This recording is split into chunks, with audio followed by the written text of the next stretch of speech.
We are not against any paper in particular. కానీ అట్లాంటి దయచేసి వండి వార్చేటువంటి కథనాలని దయచేసి ప్రోత్సహించొద్దని మాత్రమే మేము మరొకసారి మీ ద్వారా వారికి అప్పీల్ చేస్తూ ఉన్నాం. ఇకపోతే ఈ ప్రాంతం మెదక్ జిల్లా 10 సంవత్సరాలు మామ అల్లుళ్ళ పాలన లోపల జరిగిన అభివృద్ధి ఏముందో మీరు మేమందరం చూసాం. అత్తకో బెడ్రూమ్, అల్లునికో బెడ్రూమ్, నర్సాపూర్లో ఏళ్ళదాకా బెడ్రూములు రాలేదు, కట్టిన బెడ్రూమ్లు పూర్తి కాలేదు. కానీ ఎమ్మెల్యేల కోసం నడతామని చెప్పినటువంటి క్యాంప్ ఆఫీసులు మాత్రం 6 నెలల్లోనే పూర్తయింది. గజ్వేల్ అవుతుంది, దుబ్బాకలు అవుతుంది, సిద్దిపేటలు అవుతుంది, నర్సాపూర్లు అవుతుంది. ఎమ్మెల్యేల క్యాంపు కార్యాలయాలు పూర్తయినంత వేగంగా 2 కోట్ల నుంచి 4 కోట్లు పెట్టి కట్టిన ఎమ్మెల్యేల క్యాంపు కార్యాలయాలు పూర్తయినంత వేగంగా 2 BHK పూర్తి కాకపోవడం అనేది బాధాకరమైనటువంటి విషయం. నర్సాపూర్లో శిలాఫలకం ఎప్పుడు వేసారు, ఎప్పుడు స్లాబులు పడ్డాయి, ఎంతకాలం నుంచి దాన్ని ఇంకా అట్లే ఆపి పెడతా ఉన్నారు అనేది ఒకసారి మీరు గుర్తించబోదు. అప్పుడు కాంగ్రెస్లో మంత్రులుగా ఉండి ఇప్పుడు బీఆర్ఎస్ ఎమ్మెల్యేలకు వచ్చిన వాళ్ళు కూడా ప్రభుత్వంలో ఉండి ఏం చేస్తున్నాం ఏం చేస్తలేమనేటువంటి విషయం లోపల పేద ప్రజలకు జరుగుతున్నటువంటి అన్యాయాన్ని దయించి ఒకసారి మేము మళ్ళీ ప్రజలకి ఈ విజయ సంకల్ప యాత్ర ద్వారా చెప్తూ ముందుకు పోతా ఉన్నాం. కాంగ్రెస్ బీఆర్ఎస్ రెండు కలిసి జంట కౌల్లాగా పయనం కొనసాగిస్తూ మా మీద బురద చల్లుతూ ఉన్నాయి. నేను మళ్ళీ మీ ద్వారా ప్రజలకు చెప్పదలుచుకున్నాను. ఇండియా కూటమిలో కేజ్రీవాల్ గారు ఉంటారు. కేజ్రీవాల్ గారు హైదరాబాద్కి వస్తే కేసీఆర్ గారు ఇంటికి వస్తారు. కేజ్రీవాల్ గారు కేసీఆర్ గారు ఒకటి. ఇండియా కూటమిలో కేజ్రీవాల్ గారు భాగస్వామి.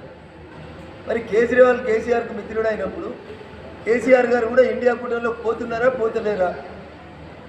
కేజ్రీవాల్ కేసీఆర్ ఒకటి అవునా కాదా పోన్నదా అని చెప్పండి.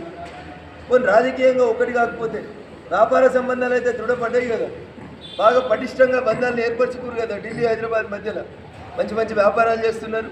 100 కోట్లు వీళ్ళ నుంచి వాళ్ళకి పోతున్నాయి, వాళ్ళ నుంచి వీళ్ళకి వస్తున్నాయి.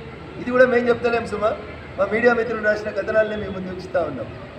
అందుకని కాంగ్రెస్ కూటమి లోపల కేజ్రీవాల్ గారు ఉంటారు. కేజ్రీవాల్ గారితో విడదీయని బంధం కేసీఆర్ గారికి ఉంటుంది, అటు రాజకీయ పరంగా ఇటు వ్యాపార పరంగా. కాబట్టి ప్రజలు ఆలోచించాలి.